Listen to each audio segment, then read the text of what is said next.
안녕하셨습니까? 성균관대학교 중국전문대학원 원장을 맡고 있는 김용준입니다.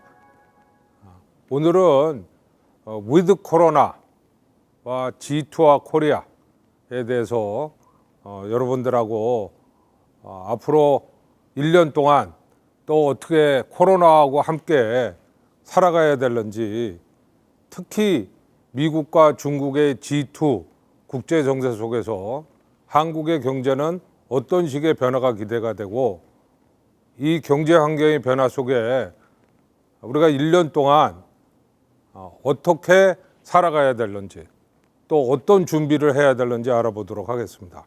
제가 오늘 말씀을 나누기 전에 서하라는 나라를 하나 소개시켜 드리고 싶습니다. 서하는 바로 1032년하고 1227년, 약 250년 동안 우리나라는 고려시대, 중국은 북송시대 때 몽골과 거란과 중국의 북송 사이에 있었던 실크로드가 시작하는 기점에 있었던 민족과 나라입니다. 탕구루족이라고 그래갖고요, 소수민족이었었고, 이들은 아주 비옥한 곳에서 북송과 몽골, 거란 속에서 외교를 아주 잘해갖고 이 삼각지대에서 아주 융성한 문화를 이뤄냈습니다. 심지어는 그들이 이 무역에 기초했을 뿐만 아니라 그들의 문자를 따라 만들어냈을 정도로 융성한 민족이었었는데요. 지금은 이 서하, 탕가루족, 인족이나 민족이나 국가가 존재하지 않습니다. 탕가루족인 사람이 중국에 한 명도 없습니다. 그 이유는 원래 서하는 북송과 칭기스칸, 몽골 사이에서 샌드위치였었는데 외교를 아주 잘해갖고 북송과도 외교 관계를 적절히 잘 취하고 징기스칸하고도 사돈 관계를 맺으면서 그들의 정치적, 군사적 안정성을 보유했고요.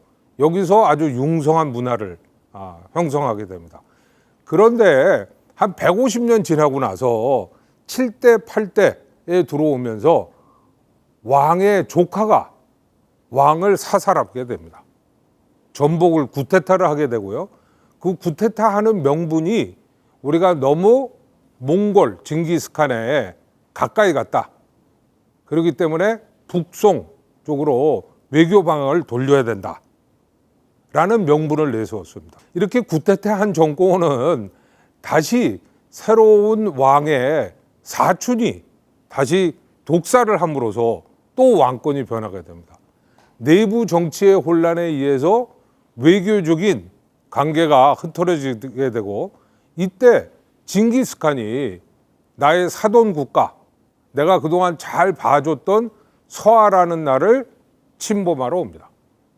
내려오다가요, 서하를 넘어오는 고원을 넘다가 징기스칸이 여기서 죽었다고 그래요. 그래서 우리가 지금까지도 징기스칸의 묘가 어디 있는지 모르는데 아마 서하 북쪽이다, 이렇게 예측하고, 그런데 죽으면서 유언이 그 아들에게 저 서하족, 탕구루족은 한 명도 남기지 말고 다 죽여라 라는 유언을 했고요. 그 아들은 아버지의 유언을 따라서 서하로 침범해서 탕구루족, 서하 민족을 완전 말살했습니다. 우리가 여기서 얻을 수 있는 교훈이 무엇이 있을런지 오늘 강의를 한번 들어보시고 다시 한번 서해 사례를 음추해 보도록 하겠습니다. DC의 현황 전망 G2와 코리아 시사점을 갖고 오늘 말씀을 드리도록 하겠습니다. 우리가 보통 이제 코로나 이전 1999년, 2019년까지를 비포 코로나, 그래서 BC라고 하고, 두어링 코로나, DC라고 하는 기간이 아마 올해 말까지도 될 것 같습니다. 벌써 2월 달서부터 서방이나 우리나라도 백시네이션이 시작되지만 우리같이 평범한 사람들은 아마 올해 한 10월이나 11월쯤 돼야지 백시네이션이 될 것 같아요. 그래서 전 세계적으로도 2021년 12월까지는 가야지 이 듀오링 코로나의 종식을 좀 볼 것 같고, 포스트 코로나라는 것은 2022년이 지나야지 될 것 같습니다. 특히 그 분기별로 우리가 대구 신천지에 1차 웨이브가 있었고요. 8.15 강복절 제2차가 있었고, 지금 제3차를 겪고 있는 중인데, 앞으로 다음 학기 또 그 다음 학기까지도 이 코로나 사태에서 우리가 어떻게 서바이브하고 살아갈지가 큰 관건이 되겠습니다. 이 코로나 사태에서 앞으로 세계 경제가 어떻게 변하고 거기에 따라서 한국 경제가 어떻게 변할 건지 우리 한번 좀 예측을 해보도록 하겠습니다. 여러분들이 지금 우주선을 타고 우주로 날아가서 지구를 이렇게 내려다본다고 상상을 해보십시오.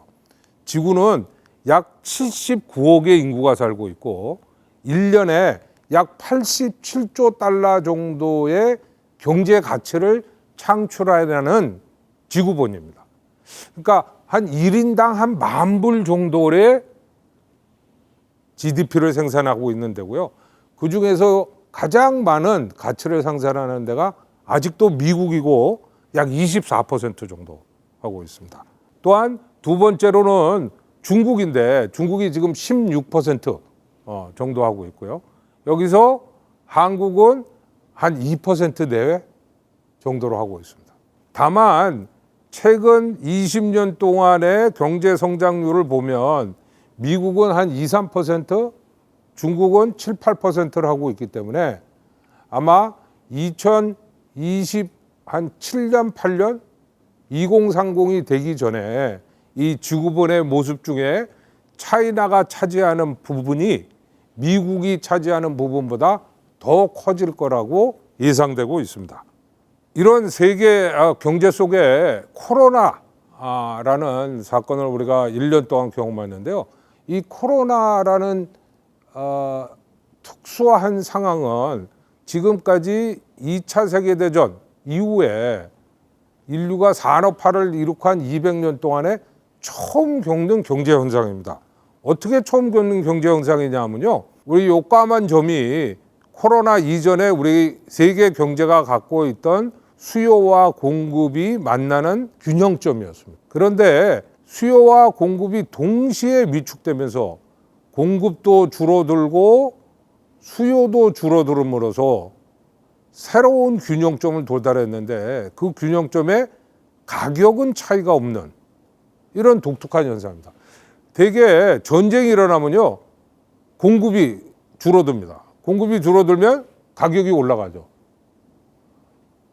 또 일반적으로 이런 병해가 일어나면 사람, 인구가 줄기 때문에 수요가 줄어듭니다. 수요가 줄어들면 가격이 올라가죠. 그런데 독특하게도 코로나 현상은 수요와 공급이 동시에 줄어들면서 가격은 같은 이런 상태입니다. 그래서 여러분들이 이거 참 이상하다. 우리가 수요도 줄어들었다고 그러고 경제도 안 좋다고 그러는데 왜 가격은 안 떨어지지? 백화점이나 다른 물건을 봐도 뭐 가격이 왕창 떨어져야 될 텐데 그 이유는 공급과 수요가 동시에 줄었기 때문에 가격을 일정적으로 유지하고 있는 상태입니다.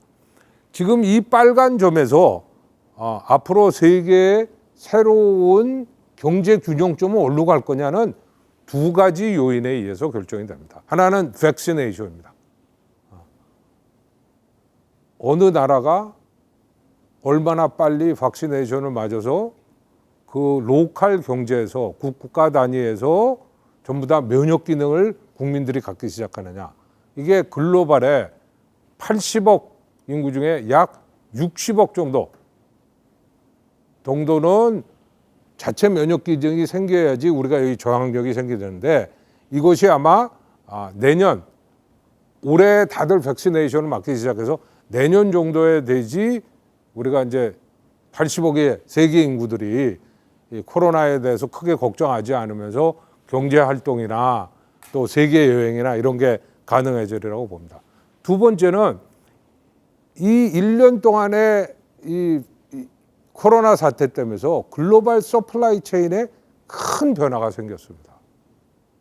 이거는 단지 글로벌리 무역하는 회사들만 생긴 게 아니라 한 국가 단위, 예를 들면 한국에서도 수요와 공급의 서플라이 체인의 가격 구조와 원가 구조가 변하는 큰 변화를 겪고 있습니다. 이것이 과연 한국 경제에 어떤 영향을 미칠까가 앞으로 한국 경제가 계속 발전할 건지 아니면 위기를 맞이할 건지를 예측해 볼 수 있는 겁니다. 경기 회복 모델은 크게 네 가지가 있습니다. V자 모델, 바로 코로나를 극복하는 모델. 그다음에 U자, 더디게 올라오는 모델. 그다음에 L자, 이 코로나 때문에 경기 회복을 못 가고 계속 쭉 디프레션에 빠지거나 경기 침체를 겪는 현상입니다. 네 번째가 W자 형태인데요. 우선 코로나 크라이시스가 왔을 때 정부가 잘 대처해서 지원금이나 이런 걸로 기본적인 수요를 또는 공급을 유지했는데 이것이 그 국가나 그 기업이 갖고 있는 경쟁력은 회복하지 못해서 다시 한번 다운하는 이런 W자 형태를 예측해 볼 수 있겠습니다. 그러면 과연 한국은 앞으로 어떤 경제 회복 모델이 될까요? 한국의 경제 회복 모델은 미국과 중국이 앞으로 어떻게 경제 회복이 되느냐에 따라서 결정이 됩니다. 우선 미국부터 보죠. 미국은 이제 조 바이든 시대가 들어왔습니다. 조 바이든은 미국 우선주의 트럼프를 벗어나서 글로벌 리더로서 복귀하려고 하는 노력을 하고 있습니다. 여러분들이 트럼프의 횡포를 보고 마지막에 미국의 시민들이 몹이 미국의 캐피탈 국회의사당을 침범하는 모습을 보셨는데 상상을 불허하는 모습이었죠. 아마 이 모습이, 이 이미지가 앞으로 미국이 글로벌 리더 G1이 되는데 결정적인 한 방을 매겼다라고 봅니다. 앞으로 세계의 국민들, 85개 국민들이 미국을 세계의 리더로서 민주주의의 첨단 국가로서 하이텍이나 비즈니스를 하는데 가장 신뢰할 수 있는 국가라고 믿기는 이제 힘들어졌습니다. 두 번째는 미국은 그래서 다시 한번 동맹을 강화해서 중산층을 회복하는 완전성을 도모하려고 했습니다. 그렇지만 미국 내에 공화당과 민주당의 갈등, 내부적인 정치적인 혼란, 젠틀맨십이 없이 마치 한국 의사당이나 저개발 국가의 국회에서 보던 멱살 잡고 헤드로킹하는 이런 모습이 구현되지 않을까 심히 걱정이 됩니다. 미국 경제 성장률은 마이너스 30%까지 떨어졌다가 이제 회복의 추세를 보여서 내년에 한 3% 정도 경제 성장을 유지하라고 그렇게 예측되고 있습니다. 그렇지만 미국의 경제 성장률이 이렇게 턴을 하고 나서 V자로 턴을 하고 나서 이게 계속 유지될 거냐는 빅 퀘스천입니다. 아까도 말씀드렸지만 경제와 정치는 같이 가는 건데 미국의 가장 안정적인 정치 시스템이 이렇게 흔들렸기 때문에 앞으로 경제에서도 많은 불확실성이 예측되고 있습니다. 또한 미국은 트럼프가 했던 것처럼 계속적으로 경제변형 네트워크를 통해서 중국 때리기 이 전략은 계속 갖고 가리라고 봅니다. 특별히 화웨이를 중심으로 해서 중국 기업을 규제하고 억압하는 이 정책은 바이든 시대에도 계속 지속되리라고 봅니다. 이러한 상태에서 그러면 중국은 어떨까요? 중국은 요번이 아주 시진핑한테는 코로나 사태가 엄청난 축복이었습니다. 시진핑은 1인 독재 국가로서 이제 앞으로 자기가 계속 당서기를 할 수 있는 헌법도 고쳐놨는데 그거에 명분이 별로 없었습니다.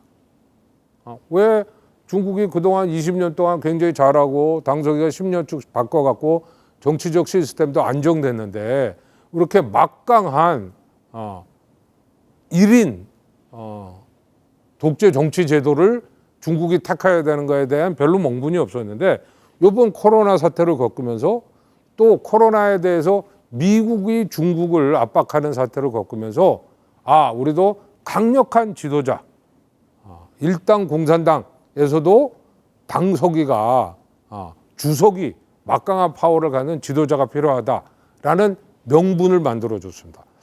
아마도 시진핑은 언젠가 한번 트럼프를 사석에서 만나서 땡큐, 내가 당신 덕분에 지속적으로 중국의 당서기를 중국의 최고의 지도자, 리더를 할 수 있는 기반을 마련해 줬다라고 한번 인사할 것 같습니다. 그런데 시진핑과 중국은 벌써 이런 뉴 인프라 정책을 통해서 경제 안정화와 포스트 코로나의 미래 성장력을 확보한 상태입니다. 미국이 트럼프가 코로나가 터지자 바로 인프라 투자 정책을 해서 뉴딜 정책을 했는데요. 이거는 루즈벨트가 했던 30-40년 전에 했던 미국의 뉴딜 정책을 다시 한 거였었는데요. 시진핑은 중국은 그렇게 하지 않고요. 우리는 인프라, 공항, 철도, 고속도로, 공항, 항만은 벌써 다 완수했다. 이번 기회에 디지털 인프라를 새로 건설하자라는 새로운 뉴딜 정책을 제시했고요. 이것이 신지센이라고 하는 새로운 도시, 또 디지털 화폐, 블록체인 서비스 네트워크와 같은 미국에서도 실시하지 않고 보지 못하고 있는 새로운 디지털 이코노미의 인프라에 대대적인 투자를 하고 있습니다. 중국과 미국 사이에서 중국의 경제는 굉장히 빠른 속도로 코로나도 극복했을 뿐만 아니라 경제도 V자로 리턴을 해서 2021년도에 8%의 경제 성장률, 그 전에 6%였거든요. 2018년, 19년도에 오히려 더 높은 경제 성장률을 예측하고 있고, 이것은 오버서플라이의 공급 조절 효과를 극복하고 아주 내수 시장을 활성화시켜서 정부 차원의 디지털 산업을 적극적으로 지원함으로써 V자 경기 회복이 예측되고 있습니다. 뿐만 아니라 미국이 중국 때리기를 하게 됨에 따라서 352 정책이라고 새로운 정책을 발표했는데요. 이거는 20년, 21년, 22년에 걸쳐서 미국의 하드웨어와 소프트웨어 공급업체로부터 이제 독립하자. 특히 IT 산업에 있어서도 중국이 대국 굴기를 하기 위해서는 탈미국화하자라는 정책을 세우고 있습니다. 과연 이 정책이 성공할 수 있을런지, 바이든 시대에 미국과 중국의 IT 정책, IT 통상산업 정책이 어떻게 될런지는 우리가 지켜봐야겠습니다. 그럼 이런 미국과 중국, 미국은 W자 리턴할 것 같고 중국은 V자 리턴을 할 것 같은데 한국은 어떨까요? 한국은 문재인 대통령께서 데이터 경제, 5G, 인공지능의 인프라를 구축하자. 이거는 중국 정책하고 비슷한 것 같아요. 비대면 사업, 사회자업 디지털, 이거를 좀 빨리 하자. 특히 최근에 와서 에너지 전환, 그린 뉴딜 정책을 하자. 이거는 미국 정책에 가깝습니다. 그래서 미국과 중국 정책에서 좀 좋은 거를 따와서 2020년 코로나, 21년, 22년 코로나를 극복하면서 새로운 인프라를 구축하자, 이런 경제 정책을 제시했는데요. 이 경기 회복의 관건은 어떻게 보면 전하 여러분이나 청와대나 국회에서 얼마나 열심히 잘 한다고 해서 극복되지 않을 것 같습니다. 우리나라의 경기 회복의 관건은 두 가지인데요. 하나는 백시네이션 빨리 맞아서 우리 5천만 국민들이 새로운 경제 활동을 할 수 있는 건강을 허락하는 거고 안정을 제공하는 거고요. 두 번째는 이 미중 무역에 따른 앞으로 한국이 얼마나 스마트하게 미중 무역 전쟁의 갈등들을 활용할 수 있느냐, 여기에 딸려 있는 것 같습니다. 왜 그러냐 하면 미국과 중국의 정쟁은 저는 이렇게 봅니다. 지금 바이든은 포카라는 게임 혹시 아세요? 5장을 갖고 하는 게임인데요. 스트레이트라는 게임을 갖고 있습니다. 10, 11, 12, 13. 그다음에 에이스라는 스트레이트를 갖고 있는데 모양이 다 달라요. 옛날에는 미국이 1960년, 70년대에는 같은 모양으로 하트로 이거 스트레이트 갖고 있어서 스트레이트 플러시라고 그랬고요. 족보 중에 제일 높은 족보였습니다. 중국은 어떠냐? 중국은 지금 잔이 둘, 큐 둘 하는 투 페어를 갖고 있어요.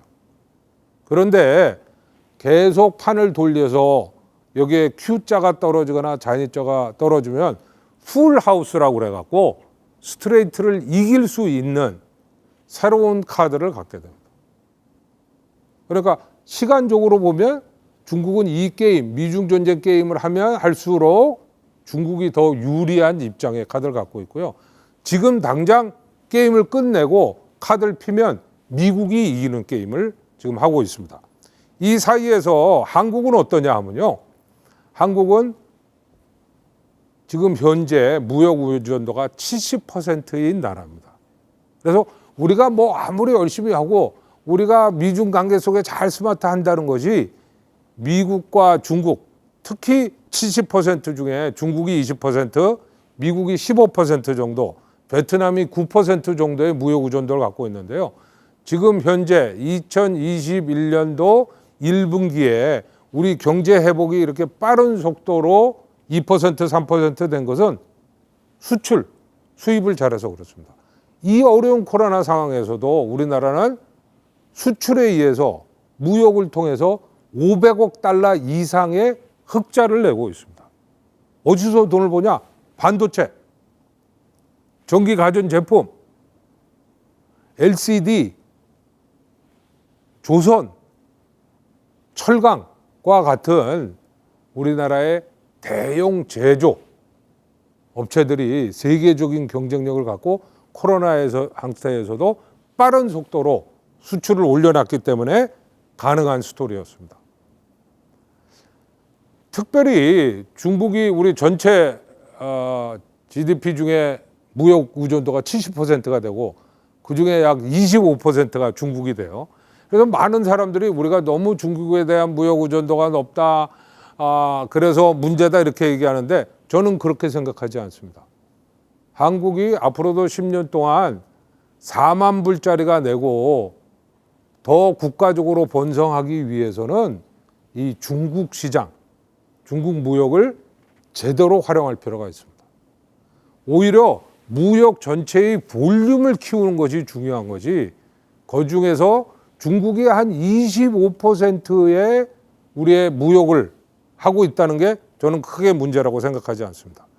특별히 우리가 그렇게 생각하고 있는 이유는 여러분들께서 우리가 대기업들이 중국에 가서 공장을 만들어서 물건을 만들어 갖고 그것을 유럽이나 미국이나 일본에 수출해서 우리가 돈을 벌고 있다, 이렇게 아마들 많이들 생각하고 있으실 텐데 지금 현실, 팩트는 그렇지 않습니다. 여기를 한번 보시죠. 한국에서 우리나라에 중국으로 수출하는 제품의 최종재, 그러니까 중국 소비자들한테 수출하는 게 한 30%, 중간재가 한 70% 정도 됩니다. 아마 요걸 갖고 여러분들이 이렇게 해서 우리나라는 중국에 가서 값싼 노동력을 활용해서 제품을 만들어서 미국이나 유럽에 수출한다라고 생각할 텐데, 이 중간재가 중국에서 생산을 하되 이 생산된 제품 중에 약 45%가 중국 내수 시장으로 팔립니다. 그렇기 때문에 최종적으로 보면 중국 내수 시장으로 75%, 중국을 통한 수출이 25%입니다. 이 얘기는 뭐냐면 우리가 지금 중국하고 무역하는 것 중에 75%는 중국의 14억 소비자들이 직접 물건이 사서 쓰는 제품들을 수출해서 생산해서 중국 내수 시장으로 팔고 있다는 겁니다. 아까도 말씀드렸지만 중국은 앞으로 중국 경제를 어떻게 키우려고 해요? 중국 내수 시장을 키우려고 합니다. 수출이나 무역이 아니라. 그렇기 때문에 지금 현재는 전 세계에서 16% 정도 차지하고 있는 경제 규모가 약 20% 이상으로 커질 거고, 중국의 이렇게 내수 시장이 엄청나게 커지는데 한국 기업들이 중국 시장에서 상당한 경쟁력을 갖고 생산, 물류, 또 중국 소비자의 이해에 대한 신제품 개발을 통해서 지속적으로 중국 시장을 공략해 왔고 그렇게 할 수 있다. 또 앞으로 이거를 더 활성화시켜야지 우리가 한국 경제가 성장할 수 있다. 이렇게 보고 있습니다. 이런 상황에서 한국의 경제 회복은 어떻게 될 거냐? V자냐 W자인데요. 저는 한국의 경제는 W자로 진행될 가능성이 많다고 봅니다. 지금은 현재 1차 지원금, 2차 지원금, 3차 지원금, 앞으로 4차 지원금까지 줘서 한국의 소비가 완전히 떨어져 있는 거를 좀 받치고 있는데, 결국 소비만 받쳐서 경제는 크지 않고 한국 기업들의 공급, 생산 능력을 갖고 수출을 많이 할 수 있어야 될 텐데, 지금 한국 기업들이 특히 중소 중견기업들이 굉장히 어려워하고 아마 올 상반기 하반기에 새로운 활로가 생기지 않는 한은 많은 기업들이 도산하리라고 보고요. 그 도산의 이펙트는 다시 한번 경기 침체를 갖고 올 가능성이 많다고 봅니다. 다만 우리 희망이 있는 것은 대기업들이, 특히 글로벌화된 대기업들이 자동차라든지 핸드폰이라든지 또 식품 산업이라든지 이런 데서 K 이코노미를 수출하고 있고, 이것이 세계적으로 많은 긍정적인 반응을 받고 있기 때문에 여기에 한가닥의 희망을 봅니다. 한국 경제는 V자로 가든 W자로 가든 지금 제일 큰 문제는 K 이코노미입니다. K 이코노미가 좋은 의미에서 코리안 이코노미를 뜻하는 것이 아니라 여기 보시다시피 양극화 형상을 뜻하고 있습니다. 미디어, 엔터테인먼트, 헬스케어, 에너지, 화학, 운송, 자동차는 성장을 하는데 반도체, 기계장비, 보험, 은행, 유틸리티, 소비시장은 하락하는. 그래서 산업, 기업에서도 이런 양극화 현상이 일어나고, 특히 비비빅이라고 하는 바이오, 배터리, IT, 게임과 같은 산업은 앞으로도 성장하겠지만 그렇지 않은 기업은 도산할 가능성이 많다. 이것은 단지 한국 국내에서 부자와 가난한 자의 양극화 현상이 아니라 한국 기업 생태계에서도 특정 산업은 성장하고 특정 기업은 아예 산업 전체가 몰살하는 이런 현상이 예상되기 때문에 특히 걱정이 됩니다. 자, 그러면 미국 경기는 W자가 되고 중국 경기는 V자가 되고 이 안에 있는 샌드위치인 한국은 약간 경미한 W자 같은 게 예상이 되는데, 이때 저와 여러분들은 어떤 마음의 자세를 갖고 앞으로 1년을 보내야 될까요? 첫 번째 시사점은 한체 중소형입니다. 저는 이럴 때 중국과 미국을 우리가 잘 활용하면서 코리안 아이덴티티, K 아이덴티티를 좀 심어야겠습니다. 특히 우리가 영화나 또 BTS나 음악 부분이나 엔터테인먼트 부분, 이런 문화 컬처 부분에서 코리안 아이덴티티를 젊은이들이 새로 만들고 있는 것은 새로운 희망의 한 가닥을 봅니다. 두 번째는 기존의 정치인이나 사회인이나 기득권이나 사회의 지도자들이 과연 우리 자녀들과 우리 손자, 손녀들에게 어떤 한국을 전해주고 싶은가에 대한 한체에 대한 깊은 고민들이 필요하고, 이때 자기 성찰과 남에 대한 배려들이 많이 필요할 때입니다. 이제는 단지 한국이 한국인으로서의 자기 성찰뿐만 아니라 세계인으로서의 자기 성찰이 필요한 때라고 봅니다. 이 위드 코로나를 여러분들이 지내면서 코로나 블루가 코로나 레드보다 낫다는 사실을 우리가 받아들이는 겁니다. 저도 1년 동안 여러분들을 직접 수업 시간에 만나서 눈빛을 마주치고 또 여러분들이 잘못 이해한 것을 질문하거나 했을 때 제가 응답을 하고 또 다시 준비를 해서 다음 수업 시간에 여러분들한테 즉각 응답을 하는 이런 교수의 본연의 하습을 못하니까 굉장히 마음이 우울하고 저 자신도 코로나 블루에 빠진 것을 많이 느낍니다. 특별히 동영상으로만 여러분을 만나다 보니까 이 화면에 나타난 제 얼굴을 보는 게 아주 요새 싫어졌습니다. 여러분들도 이런 어려움이 있지만 이 어려움을 극복하기 위해서는 그래도 이게 코로나 레드, 내가 코로나 걸려서 어려움을 겪는 것보단 이거를 잘 극복해야겠다라고 해서 다양한 개인적인 방법들을 찾아보셔야 될 것 같습니다. 두 번째는 우리가 인내심이 필요합니다. Be patient and trust your journey. 여러분들이 이번 기회에 좀 인내심을 가지시고 내가 원래 하려고 하셨던 또는 내가 꿈꾸고 있는 일을 뚜벅뚜벅 걸어가는 마치 무소의 뿔처럼 앞으로 여러분들의 비전과 꿈을 향해서 정진해 가시는 그런 한 해가 됐으면 하고 바라겠습니다. 동영상을 통해서 여러분들과 함께 위드 코로나 2021년도에 세계 정세 속에서 미국과 중국, 특히 그 안에서 한국의 국가 경제는 어떻게 움직일 거고 이런 예측하에 저와 여러분들이 위드 코로나를 어떻게 살아갈지 한번 자기 성찰하고 또 남에 대한 배려를 다시 한번 생각해 보는 시간이 되시기를 바라겠습니다. 대단히 감사합니다.